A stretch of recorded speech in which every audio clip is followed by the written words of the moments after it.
Assalamualaikum warahmatullahi wabarakatuh. Halo teman-teman semua. Perkenalkan, saya Farah Fadila. Di mentoring kali ini, kita akan membahas mengenai soal ujian tengah semester untuk mata kuliah Akuntansi Keuangan Menengah 2 di tahun 2025-2026. Sebelum itu, izin untuk menginformasikan bahwa soal yang akan kita bahas kali ini bisa teman-teman akses melalui link atau deskripsi box di bawah ini ya. Oke, kita langsung beralih ke pembahasan soalnya saja ya teman-teman.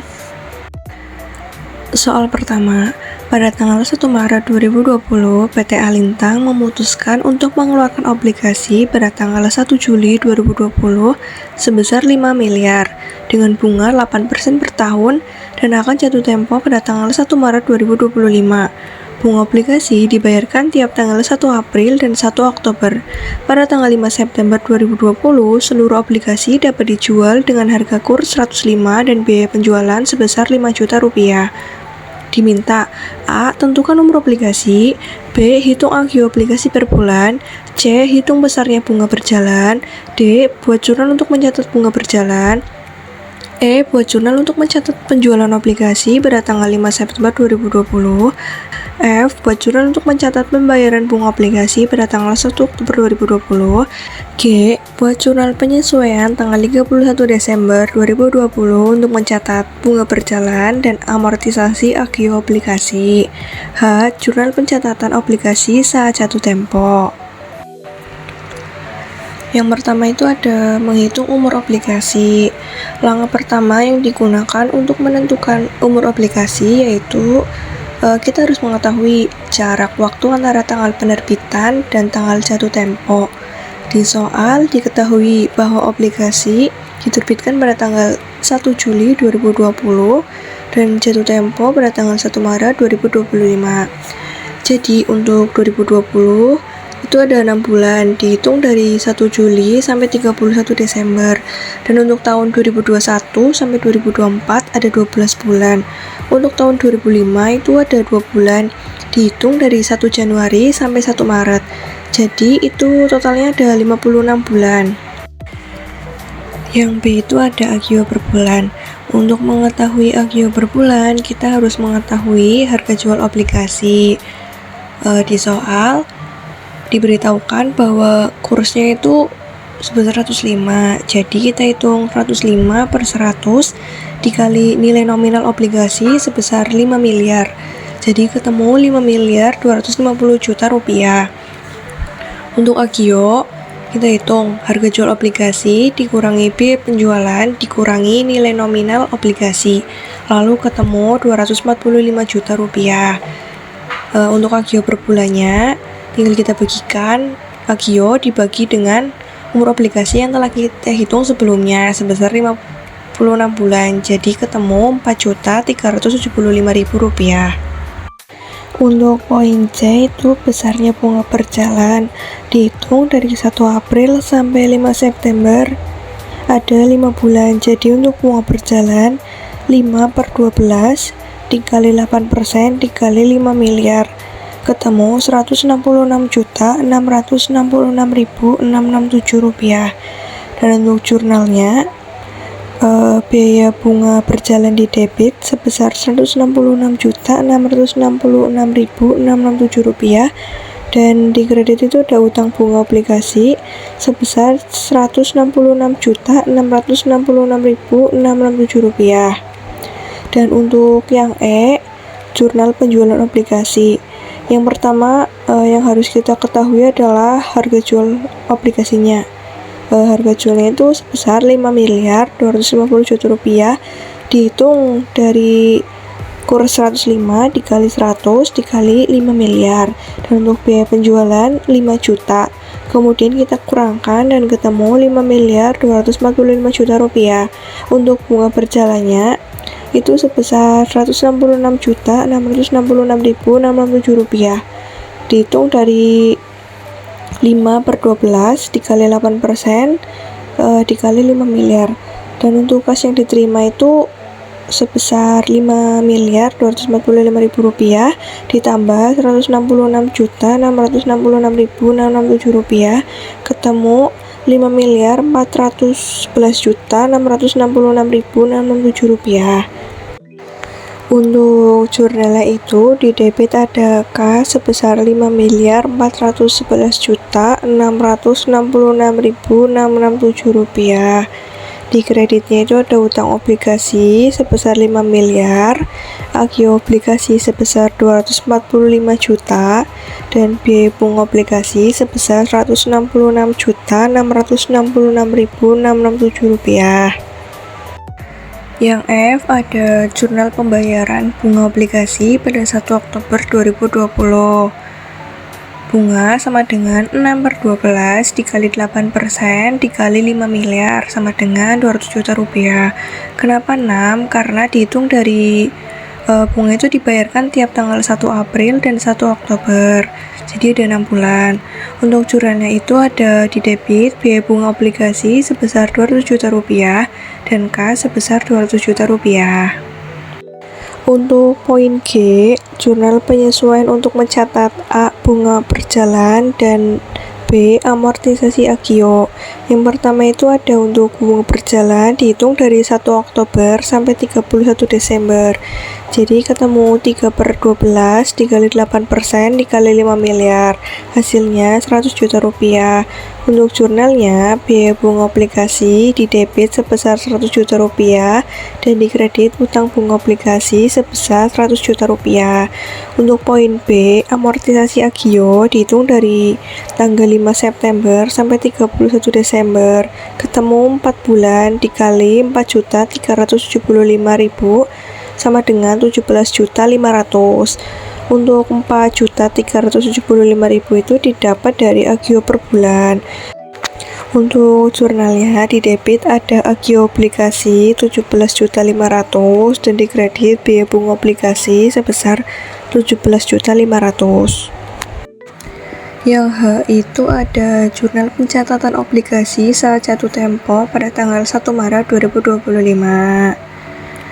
Jadi 2/12 dikali 8% dikali 5 miliar. Kenapa 2?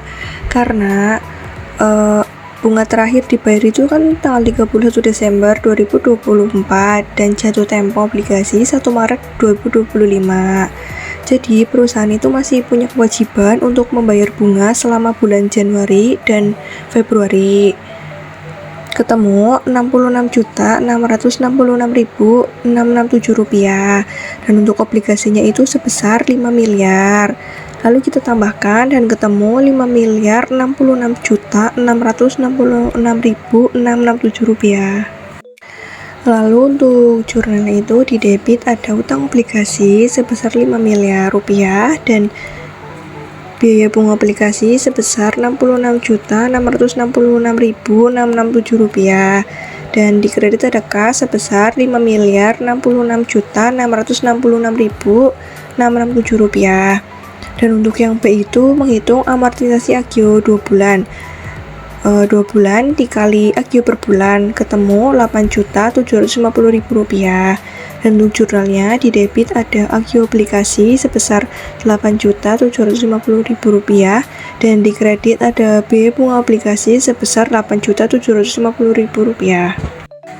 Untuk soal yang kedua, seorang pemegang saham lama mempunyai presentasi kepemilikan sebesar 52% dari sejumlah 1 juta lembar saham yang beredar. Pemegang saham mayoritas ini memegang kontrol perusahaan karena tidak ada hak preemptif. Manajer perusahaan yang memiliki 35% saham mengeluarkan saham baru sebanyak 1.000 lembar dan membelinya sendiri.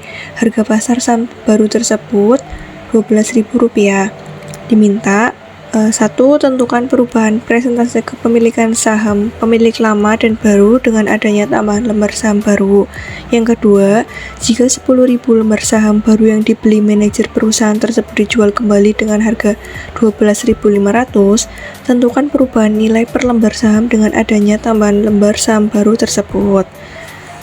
Kita lanjut ke pembahasan soalnya. Untuk pembahasan soal A, pemilik lama sebesar 52% dikali 1 juta lembar. Jadi hasilnya 520.000 lembar. Kemudian 520.000 lembar dikali 100% dibagi 1 juta lembar ditambah 1000 ketemu 51,94%. Untuk kepemilikan manajer sebanyak 35% dikali 1 juta lembar, jadi ada 350.000 lembar. Kemudian 350.000 lembar ditambah 1000 dikali 100% dibagi 1 juta ditambah 1000 ketemu 35,06%.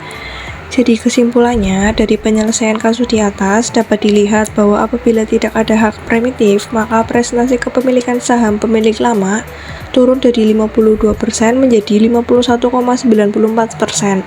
Sedangkan manajer dari 35% sekarang menjadi 35,06%. Menjawab soal yang B, nilai total saham baru itu 1000 dikali 12.000 ketemu 12 juta rupiah.